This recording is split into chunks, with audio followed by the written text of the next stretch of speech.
Imagine this. You crushed it in school, straight as late night study sessions, the works. You landed that dream job with a shiny $65,000 salary, thinking, I've made it. I've beaten the rat race.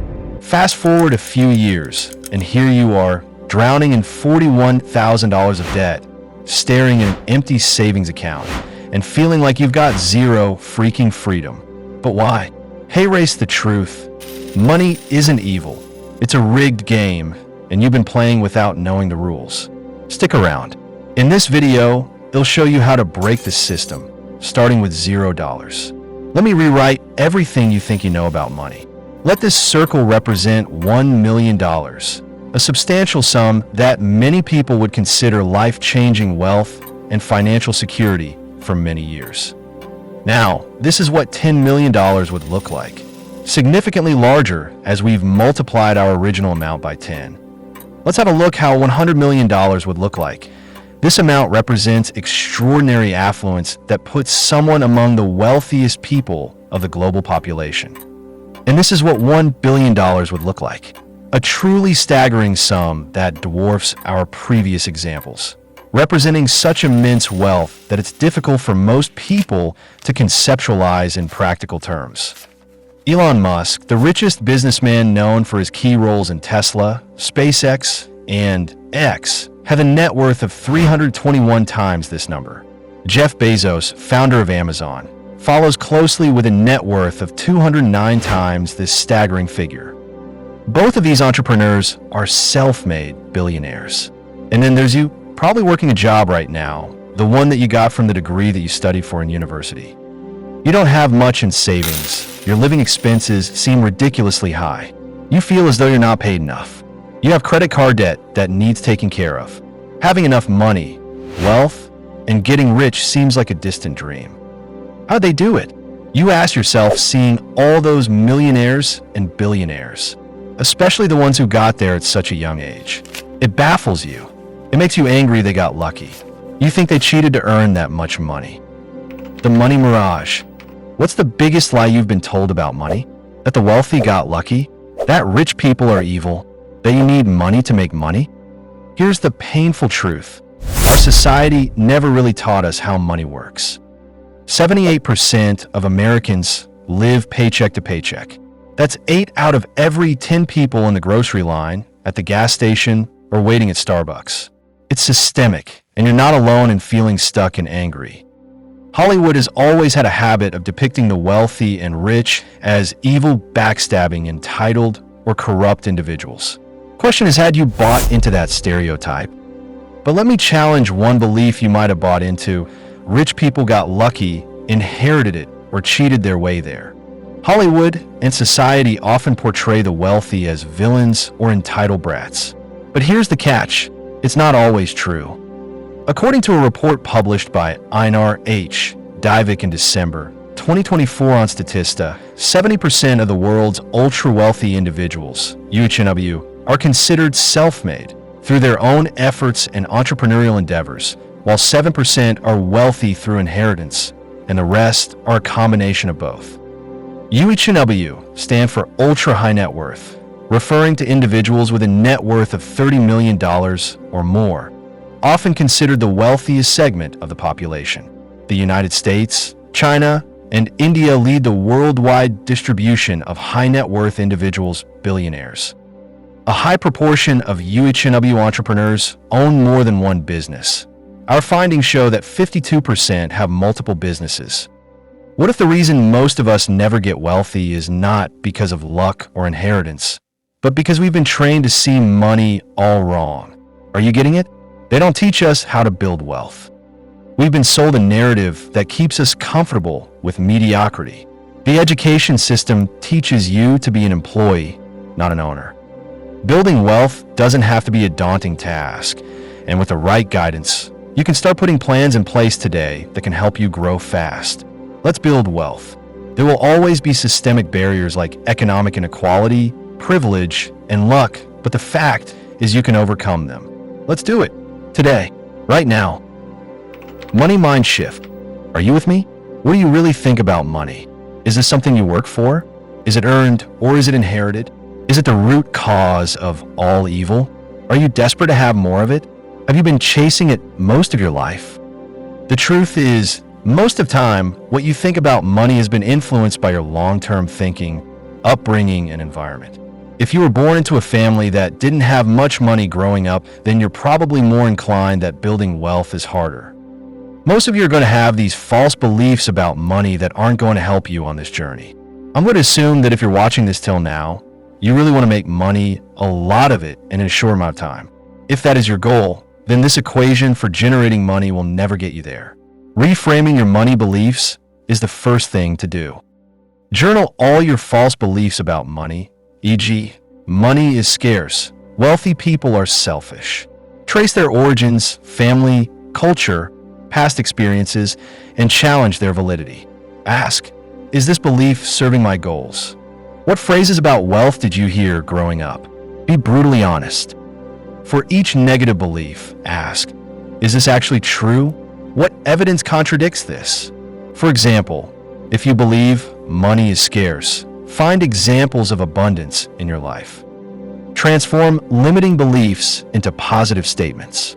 Instead of money is hard to earn, try money flows to me through multiple channels when I provide value. Spend 5 minutes daily imagining yourself comfortable with wealth. How does it feel? What does your relationship with money look like when it's healthy? Eliminate phrases like, I can't afford it, and replace with how can I afford it? Or is this the best use of my resources right now? The psychologists Daniel Kahneman and Amos Tversky pointed out something groundbreaking. Our brains are wired towards something called narrow framing. Decisions made based on short-term emotions rather than rational long-term thinking. The 48-hour rule. Let me give you a quick but powerful tool. The 48-hour rule. Before you buy something impulsively online, add it to your cart. Wait 48 hours. 9 times out of 10, you'll realize you don't actually need it. I use this simple tip to save thousands in unnecessary spending. Freedom ladder. What does true financial independence look like? Most people think it's just about having enough money. But real wealth isn't a number, it's a layered journey. Today, we're breaking down the 4 layers of financial independence, starting from survival to total sovereignty. Let's climb this pyramid together. Level 1, financial stability. This is your foundation. Without it, everything else crumbles. Financial stability means your income reliably covers essentials: rent, groceries, utilities. No panic before payday. No debt spirals. But how do you lock this down? Calculate your monthly non-negotiable expenses, rent, food, bills. If your income doesn't cover this, prioritize increasing income, side hustle, upskilling, or reducing costs, cheaper housing, meal prep. Clarity eliminates guesswork. Knowing your baseline lets you fight scarcity. Open a separate account and auto-save 1% of every paycheck. Even $10 a week creates momentum. Tiny wins build confidence. This fund becomes your psychological safety net. Level 2, financial agility. Agility means you're ready for chaos. A job loss, medical crisis, or sudden opportunity won't derail you. You've got cash reserves to adapt without desperation. Aim to save 6 months of living expenses. Break it into milestones. 1 month saved, 3 months, and then 6 months. Celebrate each. Time is power. This cushion lets you negotiate jobs, switch careers, or start a business. Audit insurance policies, health, life, disability. Ensure coverage matches your risks. Insurance turns catastrophes into manageable bills. Peace of mind fuels bold decisions. Level 3, financial freedom. Pay race where magic happens. Your investments, dividends, rental income, royalties pay for your life. You work because you want to, not because you have to. Remember the 4% rule. This formula helps you figure out how much money you need saved in retirement to comfortably cover your expenses, assuming you can withdraw 4% of your savings each year without depleting the principal. A target transforms vague dreams into math. Invest $100 a month into index funds or REITs. Use apps like Acorns or Robinhood to automate. Compounding rewards consistency. $100 a month at 7% return would be $200,000 in 30 years. Level 4. Financial sovereignty. Sovereignty is ultimate control. Money isn't just a tool. It's an extension of your values. You invest in legacy, philanthropy, or moonshot projects. The world bends to your rules. Allocate 10% of investments to passion projects, startups, art, climate tech. Wealth without purpose is empty. This is where money meets meaning. Hire a fiduciary advisor to structure trusts, charitable donations, or offshore accounts legally. Keeping more of your money amplifies your impact. Automate your money flow. Your homework? Automate your savings today. Open your banking app right now and set up a 5 transfer from each paycheck to savings. Why? Because building strong, positive habits is a more effective and sustainable strategy for achieving long-term goals than relying solely on willpower or self-discipline. Tiny, automatic actions rewire your brain to see saving as non-negotiable. In 6 months, you won't even miss that 5, but your account will thank you. Which layer are you on? Drop a comment below and go automate that savings. See you at the top. Value over time. What's the one resource you can never get back once it's gone? That's right, time. Yet most of us willingly trade this precious, non-renewable resource for something artificial: money. Let's do the math on this terrible trade. If you earn 20 per hour working 40 hours weekly, how long would it take to reach 1 million? Nearly 24 years of your life. And that's before taxes, expenses, and inflation. By the time you reach that millionaire status through traditional employment, you've surrendered your prime years. Your health may be compromised. Your children have grown. Opportunities have passed. And those $1 million?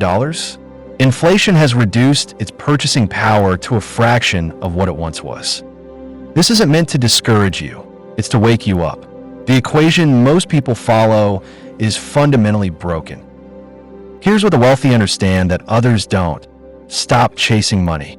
In our capitalist system, the rules are clear but often misunderstood. You're not paid for your time or even your effort. You're paid for your perceived value in the marketplace. Let that sink in. The marketplace, other people who might exchange money for what you offer, determines your worth. This explains why a football star earns millions while teachers struggle. Is this fair? Perhaps not, but it's how the system works. Consider these examples. A cleaner works physically harder than an accountant, but earns far less. A social media influencer might earn more in one sponsored post than a nurse does in months. A software engineer who creates a popular app might make millions while sleeping. The difference isn't effort, it's perceived value and scalability. So how do you increase your perceived value in the marketplace? Let me share 5 transformative strategies that have created more millionaires than any get-rich-quick scheme ever could. Strategy 1. Develop rare and valuable skills. The marketplace rewards scarcity. Identify skills at the intersection of your interests and market demand, but which few people possess. This might be specialized coding languages, negotiation expertise, or creative problem-solving in specific industries. Identify 3 skills in demand that match your strengths. Commit to becoming world-class in at least one of them through deliberate practice and continuous learning. Strategy 2. Position yourself in value streams. Money flows where value is exchanged. Position yourself where large transactions occur: real estate, business acquisitions, investment banking, or emerging technologies. Research the highest-paying industries and roles. Identify one where you could realistically build expertise in the next 12 to 24 months. Strategy 3. Leverage through systems and scale. Your time is finite, but your impact doesn't have to be. Create systems that generate value without your constant presence. Digital products, automated businesses, or investment portfolios. Examine your current skills. How could you package them into a scalable format? Could you create a course, build a template, or develop software that serves many people simultaneously? Strategy 4. Build an audience. In today's economy, attention is currency. By building a following, Whether through content creation, thought leadership, or community building, you create leverage for monetization. Start sharing your expertise publicly on one platform. Commit to consistent, valuable content for 90 days before expecting results.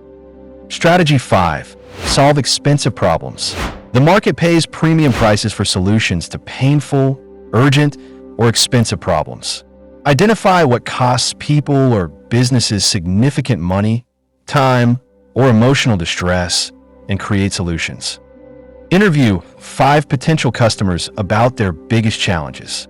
Listen for pain points where they're already spending money but not getting desired results. Beyond these strategies lies a fundamental mindset shift. While most people ask, "How can I make more money?" the wealthy ask, "How can I create more value? How can I serve more people? How can I solve bigger problems?" This shift transforms your relationship with wealth creation. You stop seeing money as something you chase and start seeing it as a natural byproduct of the value you create. Remember, money is merely a certificate of appreciation from others who value what you provide. The more value you create, the more appreciation you receive, often exponentially more than someone trading hours for dollars. Let's make this practical. Consider 3 levels of value creation. Individual value. You personally deliver value through your skills, time, and effort. This includes most jobs and freelance work. Income ceiling here is your hourly rate multiplied by hours available. Leverage value, scaled income. You create systems that deliver value without your direct involvement. This includes creating products, building teams, or developing intellectual property. Income ceiling here is the value of your system multiplied by market reach. Investment value, compound income. You deploy capital to fund value creation by others. This includes investing in stocks, real estate, or businesses. Income ceiling here is your capital multiplied by rate of return and time.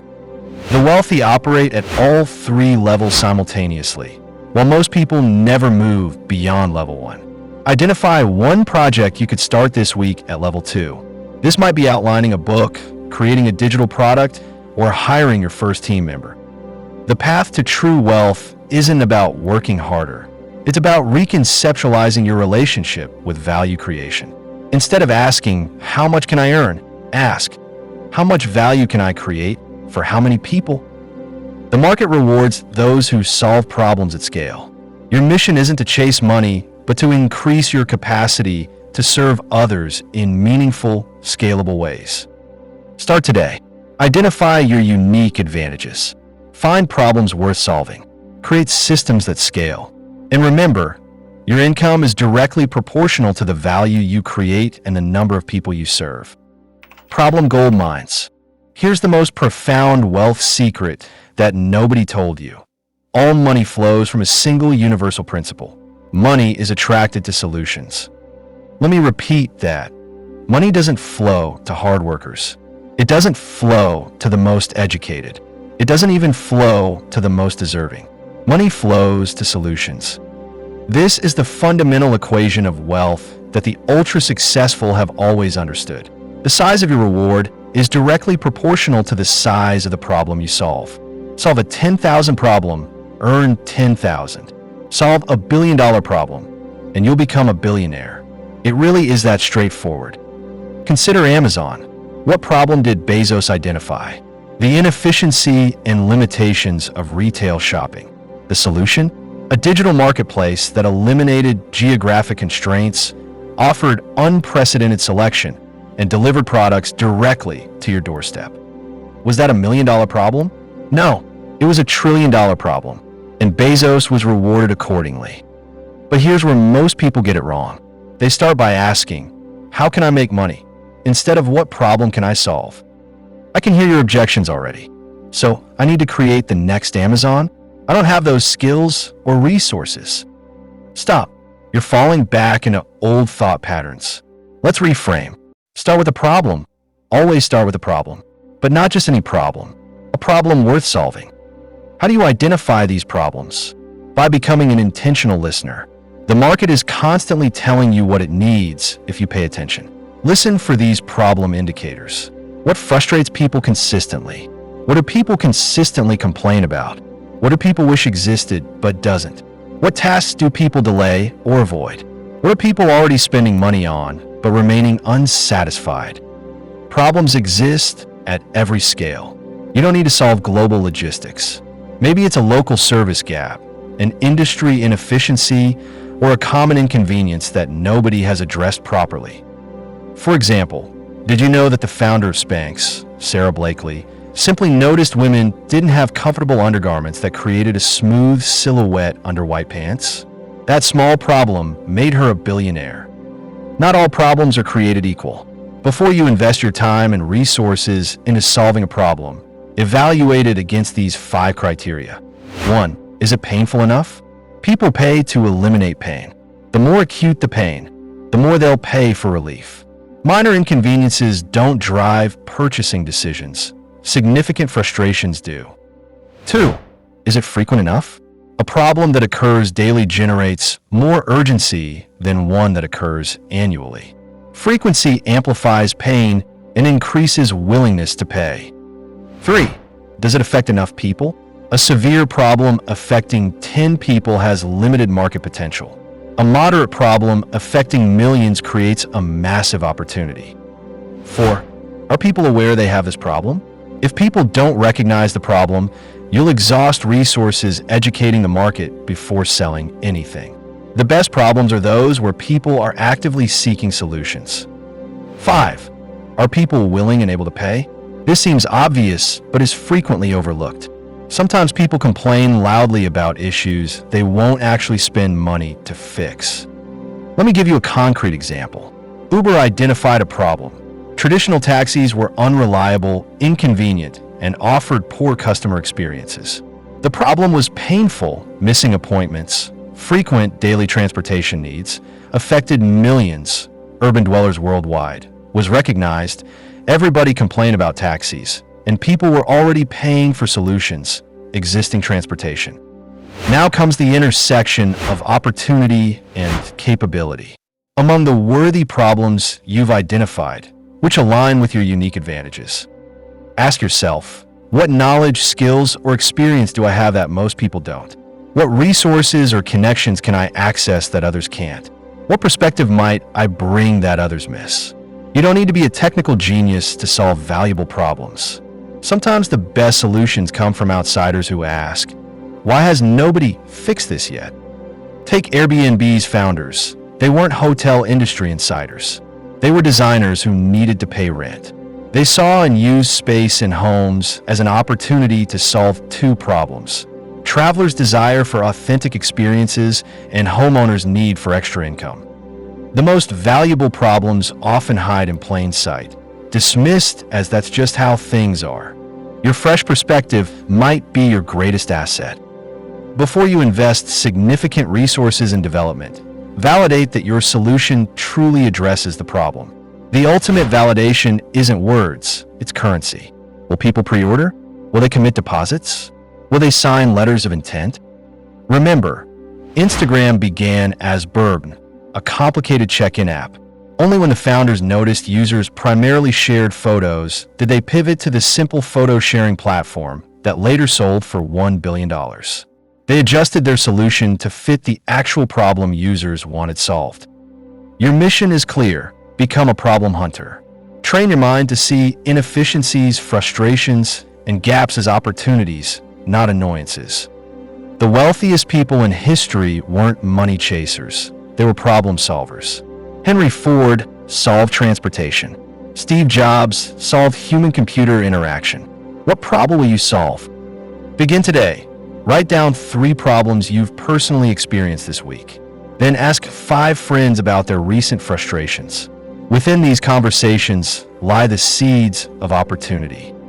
In our next chapter, we'll explore how to transform your solution into a scalable venture that generates wealth beyond your direct effort. Because solving a problem once is valuable, but solving it 1,000,000 times is transformative. Scale secrets. You've identified a worthy problem. You've crafted a solution that works. Now comes the critical inflection point that separates modest success from transformative wealth. Scale. Scale isn't just growth, it's leverage. It's the ability to solve your problem once and have that solution benefit thousands or millions of people with minimal additional effort from you. Without scale, you've created a job for yourself, not an asset. With scale, you've created a wealth generation machine. Let's be brutally honest. Most entrepreneurs fail not because their solution doesn't work, but because they never engineer it to transcend their own limitations. They become the bottleneck in their own success story. Not all business models are created equal when it comes to scalability. Let's examine the spectrum from least scalable to most scalable. Level 1, time for money exchanges. This includes traditional service businesses where your personal time is directly exchanged for payment. Examples include consulting, coaching, or local services like plumbing or massage therapy. Scalability ceiling. The number of hours you can personally work multiplied by your hourly rate. Example. As a yoga instructor charging $100 per hour, you're capped at perhaps $5,000 weekly before burnout becomes inevitable. Even with premium pricing, there's a hard physical limit. Level 2, team-based businesses. Here, you leverage other people's time and skills. Examples include agencies, restaurants, or retail stores. Scalability ceiling. Your ability to hire, train, and manage effective teams, combined with geographic limitations. Example, a restaurant owner might open multiple locations, but each requires significant capital investment and management infrastructure. Level 3, product-based businesses. You create something once and sell it repeatedly. Examples include physical products, software, or intellectual property. Scalability ceiling. Market size and distribution capabilities. Example, a software company creates an app once, but can sell millions of copies with minimal incremental cost. Level 4, platform businesses. These connect multiple user groups who create value for each other. Examples include marketplaces, networks, and ecosystems. Scalability ceiling, network effects and market dynamics. Example, Airbnb doesn't own properties, but creates enormous value by connecting hosts and travelers. The further you move up this spectrum, the greater your wealth potential because you've increasingly disconnected your income from your time. The secret weapon of scalable businesses is systems, documented processes that ensure consistent results without requiring your constant oversight. Systems transform a personality-dependent enterprise into an operation that functions smoothly regardless of who's working within it. Remember McDonald's? Their genius wasn't in creating the best hamburger. It was in creating a system so robust that teenagers could consistently deliver the same experience worldwide. That's scale through systems. As your scalable solution gains traction, you'll eventually face a pivotal decision. Continue operating your business or sell it to a strategic buyer. Consider Instagram's $1 billion acquisition by Facebook in 2012. The company had just 13 employees and no revenue, but possessed something invaluable to Facebook, a rapidly growing user base in mobile photography that threatened Facebook's dominance in photo sharing. The acquisition represented Mark Zuckerberg's recognition that Instagram had solved a problem worth billions to Facebook, even if Instagram itself wasn't yet monetizing that solution. The alternative to acquisition is continued operation, building a legacy business that generates wealth over decades rather than delivering a one-time liquidity event. Warren Buffett exemplifies this approach. Rather than starting and selling businesses, he acquires companies with durable competitive advantages and holds them indefinitely, allowing compound returns to work their magic over decades. The decision between acquisition and continuation isn't purely financial. It's deeply personal, reflecting your goals, values, and vision for your future. Some entrepreneurs are serial problem solvers, eager to cash out and tackle the next challenge. Others are empire builders, passionate about creating institutions that endure. Neither path is inherently superior. What matters is conscious choice. Your reward for solving a significant problem isn't just financial, it's freedom. Freedom from constraint. Freedom to choose your path forward. Whether you exit through acquisition or build a legacy business, the key is designing for scale from the beginning. Without scalability, you've merely created another job for yourself, no matter how profitable it might be. Wealthy time. Let's begin with a thought experiment. Imagine you've achieved extraordinary financial success. Your bank account contains more money than you could spend in several lifetimes. You own multiple homes, luxury vehicles, perhaps even a private jet. But there's a catch. You have a terminal diagnosis. 6 months to live. Would you still care about the money? This stark scenario illuminates the uncomfortable truth we've been circling throughout this series. Money was never the real objective. It was always about something more fundamental: time. Time is the ultimate non-renewable resource. Unlike money, you can't earn more of it. Unlike investments, you can't compound it. Each of us has a finite allocation, diminishing with every heartbeat. The tragic irony? Most people trade their precious time to acquire money, only to reach life's end wishing they could trade all their money for more time. Society sells us a seductive narrative. Work hard for 40+ years, sacrifice your prime years, then retire to finally enjoy life when your body is declining and your energy diminishing. This conventional path contains a mathematical certainty. You will spend the majority of your waking life doing things you wouldn't choose if you had financial freedom. True wealth isn't measured in dollars. It's measured in freedom, specifically freedom of time and freedom of choice. Consider these contrasting scenarios.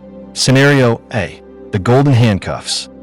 You earn $300,000 annually, but work 70-hour weeks in a high-stress corporate environment. You live in an expensive home, drive a luxury car, and take lavish vacations when you can find time. Your health is declining, your relationships are strained, and most days you feel trapped. Scenario B, the liberated life. You generate $100,000 annually through semi-passive investments and a business that requires 15 hours weekly of your involvement. You live in a comfortable but modest home, drive a reliable car, and can travel whenever you choose. Your health is excellent, your relationships flourishing, and each morning you wake up with purpose rather than obligation. Which person is wealthier? By conventional standards, it's scenario A. By any meaningful measure of life satisfaction, it's clearly scenario B.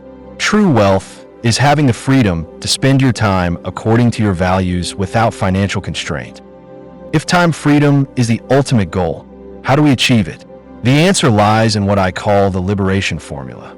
When your passive income, money that flows to you without active time investment, equals or exceeds your essential expenses, you've achieved financial freedom. Not retirement, but something far more valuable: the ability to allocate your time based on purpose rather than necessity. The path to passive income isn't passive at first. It requires intense effort to build assets that eventually work for you. But unlike trading time for money directly, this effort compounds over time. Beyond the liberation formula lies what I call the integrated life, an approach to wealth that harmonizes money, time, purpose, and joy. The integrated life has 4 pillars. Pillar 1, financial sufficiency. You've achieved the liberation formula. Money serves you, not vice versa. Pillar 2, meaningful engagement.